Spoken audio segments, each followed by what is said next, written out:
अस्सलाम वालेकुम वरहमतुल्लाहि वबरकातुहू। आज हम एक गुनाह की तरफ बहुत भागते जा रहे हैं। कोई भी हर तरह के इंसान उस गुनाह में मुलविस होता है। कभी हमने गौर किया कि वो गुनाह क्या है? वो गुनाह कुछ नहीं है साहब, सिर्फ ये है कि हम एक दूसरे से हसद करना बंद कर दें। आपको पता होना चाहिए कि हसद कितना बड़ा गुनाह है।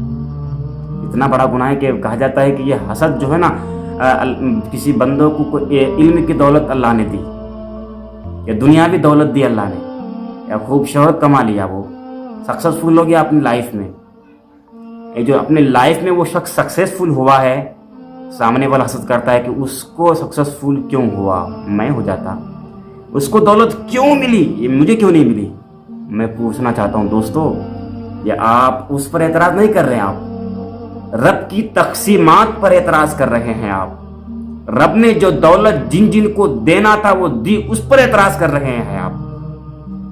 क्योंकि रब की तकसीमात पर एतराज करने वाले होते कौन हैं? जो रब की तकसीमात पर एतराज करें। हम बज़ाहिर तो हकीकत मानों में, पर्दों के आड़ में हम रब की फैसले पर इनकार करते हैं, एतराज करते हैं। फलां को दौलत नहीं मिलनी थी, ये हम कहते हैं ना, लेकिन रब जिसको दौलत दे, फिर एतराज़ करने वाले हम और शुमा कौन साहब?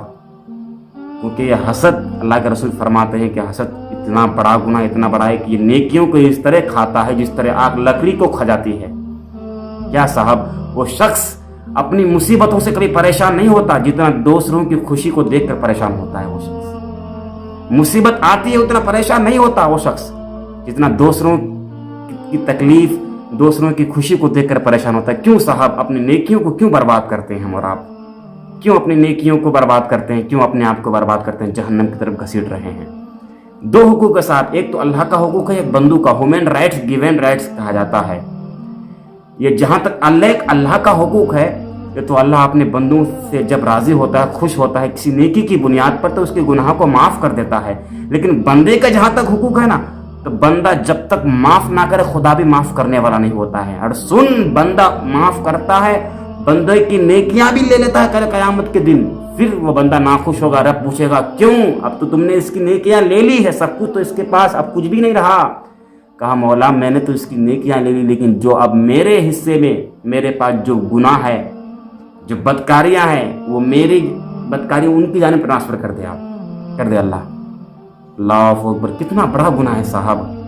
हम बचे, हम अल्लाह के हुकूक की अदायगी के साथ बंदों का भी हुकूक को अदा करें। जिस तरह अल्लाह का हुकूक, अल्लाह अपने बंदों को माफ़ करेगा साहब, लेकिन बंदा जब तक माफ़ नहीं करेगा, पता नहीं हम किस किस का दिल दिखाए हुए होते हैं, किस किस को नाराज़ किए रहते हैं, किस किस को पर जुल्म किए रहते हैं, किस किस का माल हड़पे हुए होते हैं, किस किस को हम परेशान किए रहते हैं। लेकिन मरने से पहले कर ले, इसका हिसाब कर ले आप, वरना फिर खुदा की बारगाह में जब मरेंगे ना, वही फिर भी काली कोठी पे हमको रहना पड़ेगा, जहाँ पर एक लाइट चली जाए तो हम अच्छे अच्छे रूम में नींद नहीं आती।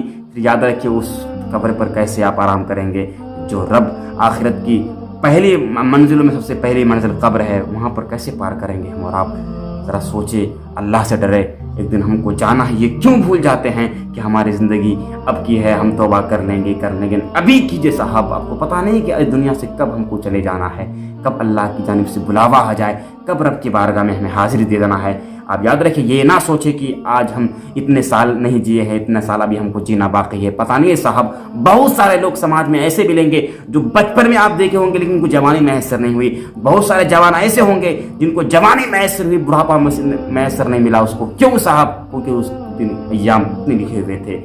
रब जो लिख देता है वही होना ही है साहब। हम ये भूलते हैं, हम 22 साल के होते हैं कि हम कहते जवान हो गए। नहीं दोस्तों, 22 साल के हो गए ना, 22 साल हमारी जिंदगी से कम हो गए। हम दिन ब दिन, एक सेकंड ब सेकंड हम मौत के करीब जा रहे हैं।